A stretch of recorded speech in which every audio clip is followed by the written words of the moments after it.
Voilà, en tout cas, il aura toujours un plaisir pour Nabiso et pour partager Nabino. Bienvenue dans Coloris Club 84.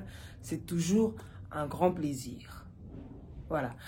Les loliso tozanango ezaka ya mafuta 3 dans 1. Il y a vitamine C, il y a rouchon. 3 dans 1. 3 dans 1.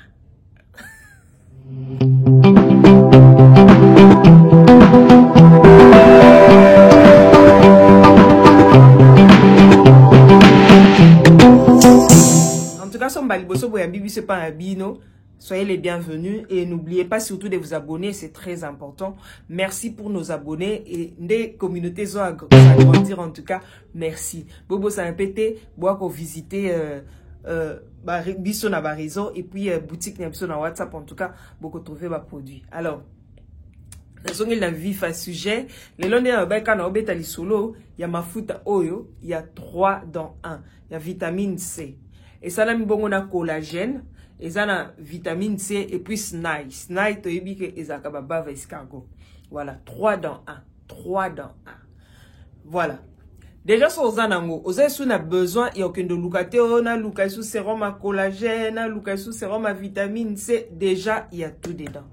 Bien nango yangwana. En tout cas, etelisaka, et hydrataka po, et ça anti-âge. Et ça anti-âge et puis ça nourrit la peau. Voilà. Bien en ça que et telisaka et ça anti-âge ça illumine les teints et puis ça rend vraiment teint ya kitoko. Hein? Et puis et ça a 3 ingrédients na 4 collagène, vitamine C. Tout ça pe na snail. Binomo ebi déjà que biloko anya so misato ezaka important pour na peau na biso. Et puis, bien en haut, au pakola, ata tina elongi. En tout cas, problème est à tina elongi. Au pakola. Mais au koki ko baki se soute au sérum, au savon à vitamine C. Non. Luka, ba savon marque, moussous ba produit, moussous au salé là. Et puis, et face à kaba bouton, bakne na elongi. En tout cas, elongo la kango. Et koti kayo tan. Fieux tan. Déjà un. Et puis ça va hydrater, ça va te permettre à ce que peau noise à la bien hydrater. C'est très important. Surtout sur peau hydraté. Et puis bien en soko pakolango pendant la journée. Mais le problème est que quand mes ana ba produit ba ingrédients blanchissants na kati et koki pe kon yindi sayo. En tout cas na mo yo biso zango en tout cas et koki ko yindi sayo comme pe koki ko bongi sayo. Mais c'est mieux au salango na pourquoi. Ce qu'on sait na pourquoi en tout cas ils a solution rassurante.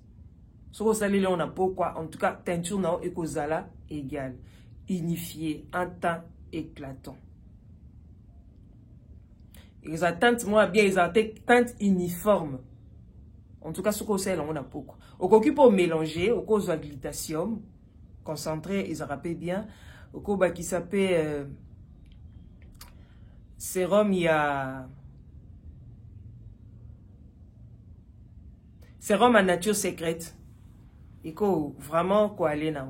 Par contre pour les savons, en tout cas aux huiles non bas savon au etikali au baby qui ils ont normal pour le soir aux huiles au saléli. En tout cas c'est pour tout type de peau et autres qui pètent. Aux huiles au saléli mingi na peau quoi. En tout cas sur le sel on a peau quoi. Comme ils ont ingrédients blanchissants, on a difficulté. C'est très important. Il y a que produit autoloba toujours et ça whitening il y a des vidéos donc la bino on comprendre pourquoi au coco c'est la mona moiti. Et déjà aussi soko lingio mona pourquoi c'est la moite zoangono ata ozana crème na yo anti solaire aux huiles appliquer on a tongo au baxi crème likolo. Okoyoka, soit qui ba picotement, ou bien ezo soit, c'est que elingité, na moyo, en tout cas ça va pas marcher, et koyindi sa yope. C'est mieux d'utiliser ça le soir. C'est très important. Et puis, ezana ba ingrédients, ezana maï, glycérine, en tout cas ba ingrédients zébélé, hein. Ba ingrédients zébélé. Alors, collagène pesant à 4. Vous voyez déjà que collagène, ça répare la peau. Hein? C'est très important. Parce qu'il répare pour la biso. En tout cas, c'est très important. boyebi ke sna eza na kati, boyebi ba produit ya escargot, ya bave escargot, et puis ça rappelle pour kitoko. En tout cas, voilà. Rouchoun. 3 dans 1. En tout cas, si vous avez besoin d'un monde de katoloba, au ticket ce message, aux produits. Des partout ici vous allez. Nena loba que il faut yeba que ba produit mususu ezalaka chaîne. Ana loba chaîne ngelo ba ke ekoki ko telisa o yango mon côté. Il y a des produits comme ça. Ekoki ko telisa o yango mon côté. Ko telisa pe oya o ezate ke oko changer pour so comme son de ekope so kaka éclat moi bien, teinture moi bien. C'est très important. Par contre, so lingo tela ndevzo ngako tela na faut mélanger na ba produit ba ingrédients mususu. C'est très important. Alors l'autre soutien. Tokutani prochainement.